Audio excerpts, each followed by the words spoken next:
Bangladeshi party মূলত ক্রাকশাল সারিগো মধুপুর বাজার ইয়াকশিনি কাইব্রি organisation TSUSFI DYF Day DYFI ni luaji zakmbai khadumani rally khlaijaka manjaka bishalgor divisional committee ni tangfang hironmai rendebnat azufang pronoy sinhano khobaite khubana dongrok আসলে খাদুমানি rally Madhupur school Chaumoni Simi জেঙ্গে দালবেদা লাহার লামপ্রা বেড়াই মধুপুর বাজার phi মাথাক জাখা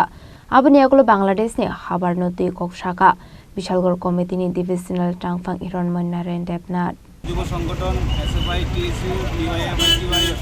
এই চারটি বামপন্থী যুব সংগঠনের উদ্যোগে আজকে আপনারা সম্প্রতি জানেন যে সম্প্রতি বাংলাদেশে সংখ্যালঘুদের উপর এবং ওইখানকার সংবাদ মাধ্যম প্রথম আলো ডেইলি স্টার তাছাড়া আপনাদের জানেন এই উপমহাদেশের সর্ববৃহৎ সঙ্গীত শিক্ষা কেন্দ্র ছায়ানট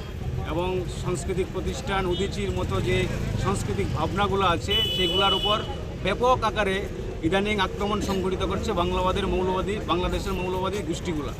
তার প্রতিবাদে আমরা এখানে বিক্ষোভ সংগঠিত করেছি। প্রথমত হচ্ছে বাংলাদেশে এই ঘটনার মূল কারণ হচ্ছে ফেব্রুয়ারিতে ভোট, সেই ইলেকশনে যা জনমত সমীক্ষা আসছে অন্তর্বর্তী সরকার করতে পারবে না, তার জন্য উনি বাঁকা পথে ক্ষমতায় আসার জন্য নির্বাচনকে বানচাল করার জন্য গোটা বাংলাদেশে একটা অরাজক পরিস্থিতি তৈরি করা হচ্ছে। এবং এটা পৃথিবীতে আমরা দেখেছি যে সমস্ত স্বৈরতান্ত্রিক শাসকরাই এই ধরনের প্রপাগান্ডা তৈরি করে মানুষের মধ্যে হিংসা বিদ্বেষ তৈরি করে ক্ষমতায় আসতে চাইছে এবং সাময়িকভাবে ক্ষমতায় আসছেও, কিন্তু পরবর্তী সময়ে পৃথিবীর মানুষ জায়গায় জায়গায় এই ধরনের স্বৈরতান্ত্রিক শাসন ব্যবস্থাকে আমরা যদি ইতিহাসের আলোকে দেখি তাহলে তাদেরকে ছেঁড়া নোংরা কাগজের মতো ইতিহাসের আস্থা করে তাদেরকে ফেলা দেয়, ডাস্টবিনে তাদের জায়গা হয়। আমরা বিশ্বাস রাখি এই সময়ে এই উপমহাদেশের সকল অংশের মানুষ এবং আমাদের দেশ এবং রাজ্য সবার কাছে আমাদের বিনীত অনুরোধ থাকবে, এই ধরনের যে মৌলবাদী সংগঠনের উদ্যোগে যেভাবে ব্যাপক আকারে বাংলাদেশের সংখ্যালঘু